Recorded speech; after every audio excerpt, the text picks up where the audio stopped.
Today I will discuss about human respiratory system of class 10th syllabus.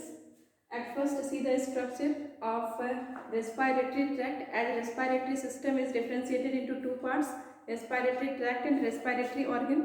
So first, respiratory tract. What is tract? The passage through which air enters in our respiratory organ, that is lungs. So air enters through this external layers. ये external layer या nostril है, इससे होकर air हमारा enter करता है nasal chamber में. हम लोग डिस्कस किए थे नेजल चैम्बर में तीन पार्ट होता है: वेस्टिब्यूल, सेकेंड रेस्पिरेटरी पार्ट, तीसरा ऑल्फैक्टरी पार्ट. सुन चुके थे, नोट्स भी आपके पास है. वेस्टिब्यूल को हम फिल्टर कहते हैं क्योंकि ये बाहर एयर में जितने भी डस्ट होते हैं उसको ये ट्रैप करता है. रेस्पिरेटरी पार्ट को एयर कंडीशनर कहते हैं क्योंकि ये इसके पास कुछ स्पेशलाइज्ड कैपिलरीज होती है. This capillaries helps in maintaining the air temperature.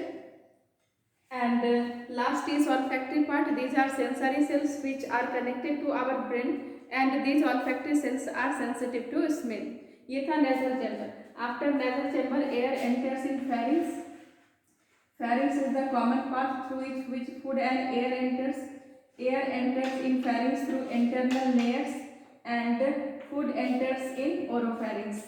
Last part is laryngopharynx where food and air crosses each other, and after that two openings are present. One is gullet and another is glottis. Glottis is protected by cartilaginous flap. It is called epiglottis, and epiglottis opens in trachea. This is trachea. The upper part of trachea is called larynx and larynx is commonly known as sound box. तो larynx trachea के upper part को कहते हैं और इसको sound box भी कहते हैं.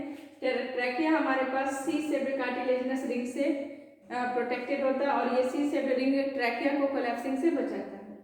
ये एक लेवल पर आकर दो हिस्से में बढ़ जाता है जिसको ये पार्ट जहाँ पर डिवीजन होता है, this point of division is called carina. This part is called carina या कैराइना. This is carina. और यहाँ से जो ब्रांच निकलती है उसको प्राइमरी ब्रोंकस कहते हैं. अब ये प्राइमरी ब्रोंकस हमारे लंग्स में जाता है जहाँ पर ये फिर से डिवाइड करता है. डिवाइड करके secondary bronchus, tertiary bronchus, respiratory bronchus, कई सारे ब्रांचेस बना के लास्ट में ये ब्रोंक्यूल्स का फाइनल फॉर्मेशन करता है. Bronchioles are finest duct. ये बहुत फाइन होता है.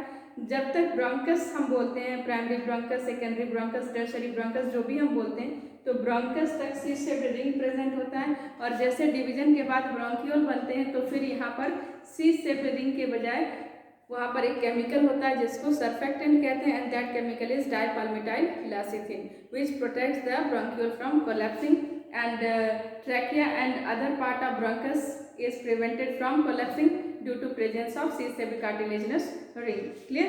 तो ये था हमारा, यहाँ तक हम लोग डिस्कस कर चुके थे. अभी हम लोग ट्रांसपोर्ट गैसियस एक्सचेंज देख रहे थे लास्ट क्लास में कि गैसियस एक्सचेंज हमारे पास टू सरफेसेस पर होता है.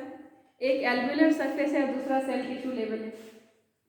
एल्वेलर सरफेस पर ऑक्सीजन का कंसंट्रेशन 104 mmHg होता है और ब्लड में हमारे पास 40 होता है.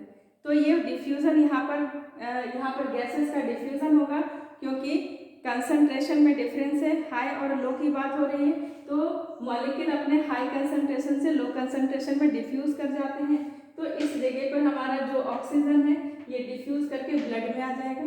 जब ब्लड में आएगा तो ये ब्लड हमारा ऑक्सीजनेटेड हो जाएगा और इस ऑक्सीजनेटेड ब्लड में ऑक्सीजन का पार्शियल प्रेशर जो कि 40 था ये बढ़ के लगभग 96 हो जाएगा.